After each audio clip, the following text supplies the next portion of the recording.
Hey guys, Professor Bill Comic Book University and The Flash, issue number 24. Now, this started off in a way that kind of bothered me a little bit, all right? I know Blackest Night is like the greatest event that DC has ever pulled out. Jeff Johns is absolutely a genius. At the same time, let's be realistic for a moment, okay? Even a genius can write a bad play. Even a genius can make a scientific inaccuracy.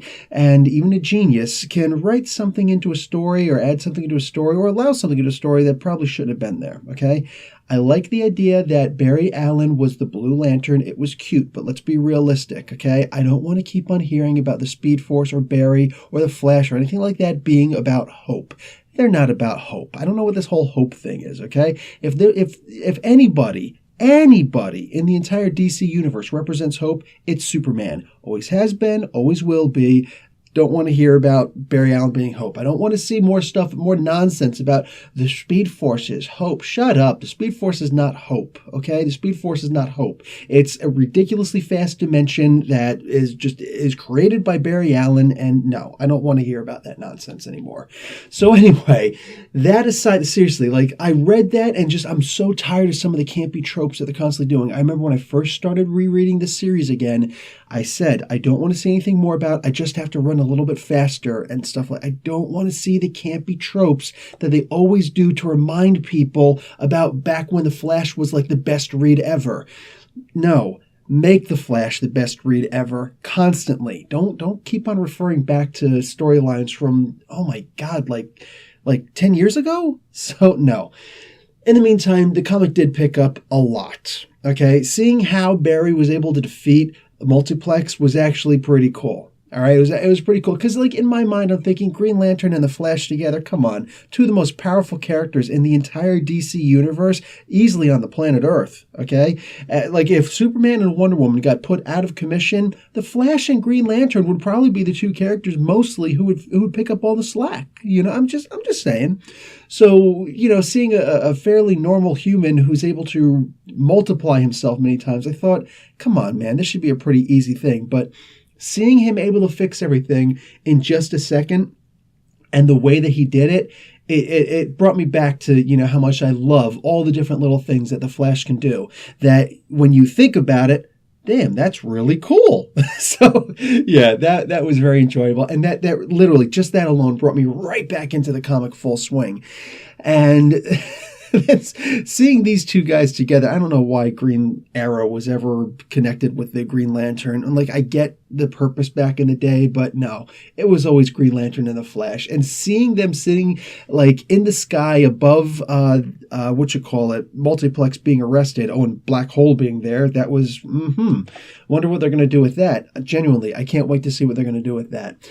So stuff for the future. Always love seeing that.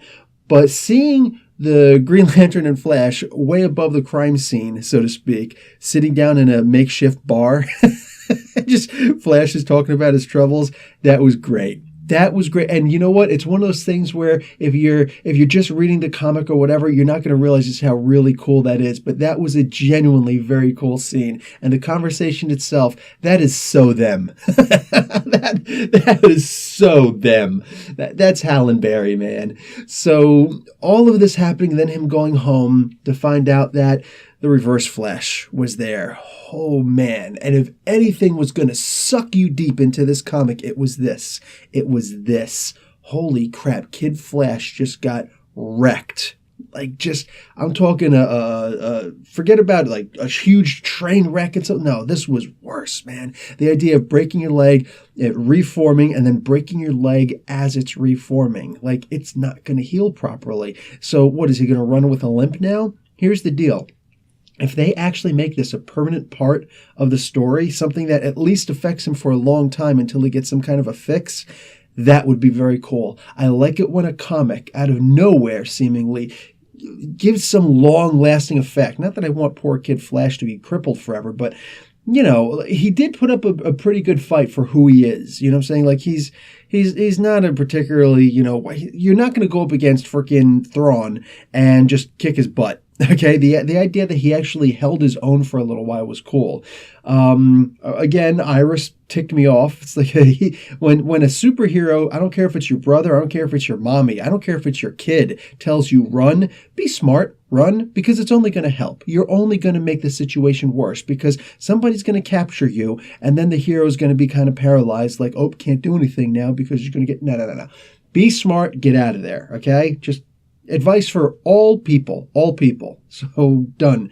Anyway, so we get to see that now the Flash has to run into the 25th century, a land of perpetual chaos, and anytime that Thrawn is there. So yeah, we're about to go into an issue number 25, and DC Rebirth. Man, when they come upon their issue number 25s, you're talking about some seriously messed up stuff. Okay, you're talking about Superman being recombined with his New 52 version. You're talking about Batman and yeah, the issue number 25 there, guys. I'm hoping that this is going to be along the same lines of those issue 25s. Really good stuff here. I'm going to give this a B+. This was frighteningly good. And again, all they really have to do with this at this point, just keep doing what you're doing, but remember it. Remember it. Make new good stories. Stop referencing old stories and old storylines and things like that, all right? Stop. I don't want to hear about Barry Allen and Hope or having to run faster anymore. We know. Make new stories. Make this an issue that actually counts, because all of a sudden now Wally, who was referenced as not even the real Wally. I like that. That was that was cool on Thrawn's part. But make sure that this actually counts, that now when he runs, he just runs with a limp.